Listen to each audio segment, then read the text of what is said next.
세븐데이즈 뉴스 스페셜 여러분 안녕하세요. 허일숙입니다. 여러분들 아마 이 사건 기억하고 계실 겁니다. 이 한인 여성이 이혼 소송 중이던 남편에게 납치를 당한 뒤에 생매장 당할 뻔한 그런 사건이 있었습니다. 너무나 끔찍한 사건이었기 때문에요. 아마도 많은 분들께서 지금까지 기억을 하고 계실 것 같습니다. 이 끔찍했던 상황 속에서 한인 여성 941생으로 탈출에 성공을 했고 목숨을 건진 그런 사건이었죠.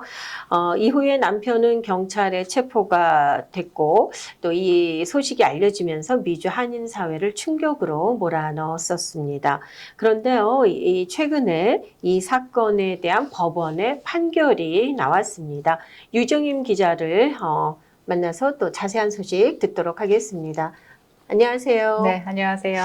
자, 관련된 소식 전해주시기 전에 먼저 이 사건 개요를 좀 소개해 주시죠. 네, 해당 사건은 지난 2022년에 워싱턴주 레이시에서 발생한 사건입니다.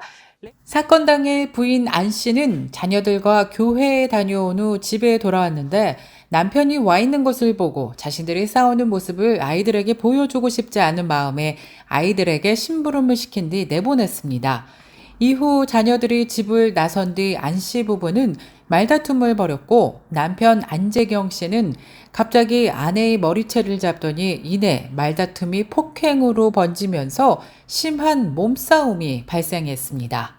남편은 극도로 흥분한 상태에서 부인의 팔과 다리를 덕테이프로 묶고 눈과 입을 막은 채 자신의 차량에 태워 집에서 7마일 정도 떨어진 숲속으로 내려가 19인치 깊이의 구덩이를 파고 산채로 생매장을 시도했습니다. 당시 남편 안재경 씨는 부인의 가슴을 날카로운 물질로 찔렀던 것으로도 조사됐습니다. 이후 부인 안 씨는 12시간 동안 구덩이에 누워 있다가 피투성이가 된 채로 전 남편이 차량에 있는 동안 극적으로 탈출한 사건입니다. 12시간을 이제 갇혀 있었다는 것 자체가 너무나 끔찍하지 않았나 그렇습니다. 싶습니다. 네. 이 입을 덕테이프로 막은 것도 모자라서 생매장을 했다는 게 도저히 상상이 안 갈 정도로 네. 끔찍한 사건이거든요. 네.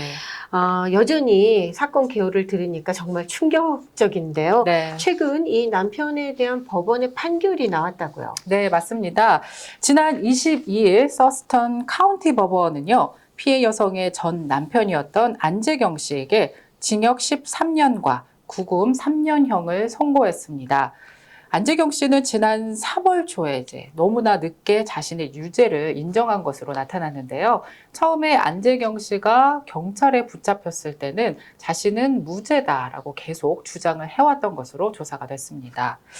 그래서 지난 3월 안재경 씨가 유죄를 이제 늦게 인정을 하면서 재판은 급물살을 타기 시작했습니다. 부인이었던 피해 여성은 이날 법정에서 악몽 같았던 폭행 당시를 회상하며 남편이 남긴 신체적, 정신적 상처와 그 후유증들을 상세히 설명하는 진술서를 낭독하기도 했는데요. 여전히 그 피해 후유증으로 정신적인 상담 치료나 모든 그런 치료를 계속 회복 중인 것으로 나타났습니다. 왜 안 그렇겠습니까? 네. 앞서서 12시간이라고 말씀하셨잖아요. 네네. 극심한 공포 속에 그 구덩이에 있었던 시간들이 네. 어떻게 견뎠을까라는 네. 정말 트라우마로 남지 않을 수가 네. 없는 그런 끔찍한 사건이었는데요. 맞습니다. 자, 그럼에도 불구하고 이런 끔찍한 사건이었음에도 불구하고 가해자의 변호인이 선고 공판에서 선처를 요구했다고요. 네. 이건 또 어떻게 된 이야기입니까? 네. 변호인단이요, 이제 이 가해자인 안재경 씨가 그 범행 당시, 지난 2022년 당시 정신이 온전치 못했다라는 상황을 설명을 합니다. 정신질환이 있었고요. 특히 외상 후 스트레스 장애, PTSD를 앓고 있다는 그 사실을 이제 증명하면서 이로 인해 그 안재경 씨의 행동, 그 범행에 영향을 미칠 수밖에 없었다라는 것이 이제 변호인단의 진술서 내용이었습니다. 그래서 이제 선처를 요구한다고 재판장에게 말씀을 드렸고, 그리고 지금 현재 안재경 씨가 꽤 많이 후회를 하고 있고 반성하고 있고, 그때 당시로 돌아간다면 절대 그 전 부인이 살고 있던 집으로 들어가지 않을 것이다, 이런 말을 했다고 합니다. 네. 아이들을 생각하라고 했는데 그는 다 필요 없다고. I told him to think about our children, and he said, I don't need anything. Today, I'm going to kill you. He stabbed me several times with his knife on my chest, and then he buried me alive. I love you guys with all my heart. And you mean everything to me. You two are my most precious gift from the heaven. I wish I could go back and never enter that house that day and walk away. 이 생매장까지 해서 죽이려고 한 사건이었잖아요. 너무 잔인한 수법인데 어떻게 보면 13년형 좀 적지 않나라고 생각하시는 분들도 계실 것 같습니다. 네, 맞습니다. 그때 당시 이 한인 여성분이 극적으로 탈출을 시도해서 무사히 이제 구조 요청을 해서 살아남을 수 있었는데요.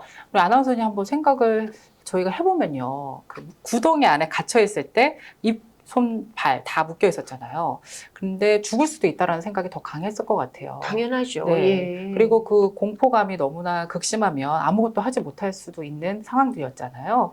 그래서 어찌 보면 이 여성분의 용기가 대단했다라는 생각이 드는 게 어떤 사람에게는 그냥 거기서 죽었을지도 모른다. 이런 생각이 저는 들더라고요. 그렇죠. 네.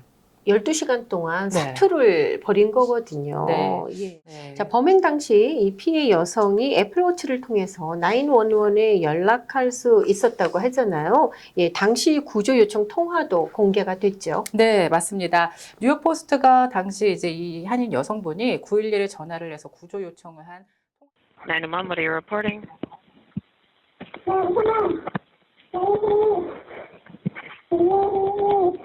Hello? What's going on there? Okay, I'm going to get help started to you. Hold on for me for just a second. Do you know the address that you're at, if I said it? 얼마나 고통스러웠을지, 얼마나 무섭고 두려웠을까 하는 생각이 듭니다. 그런 가해자에게 13년형은 너무 짧은 형이 아닌가 싶은데요. 아무쪼록 피해자가 이제는 끔찍한 트라우마에서 벗어나 안정을 되찾으셨길 바랍니다.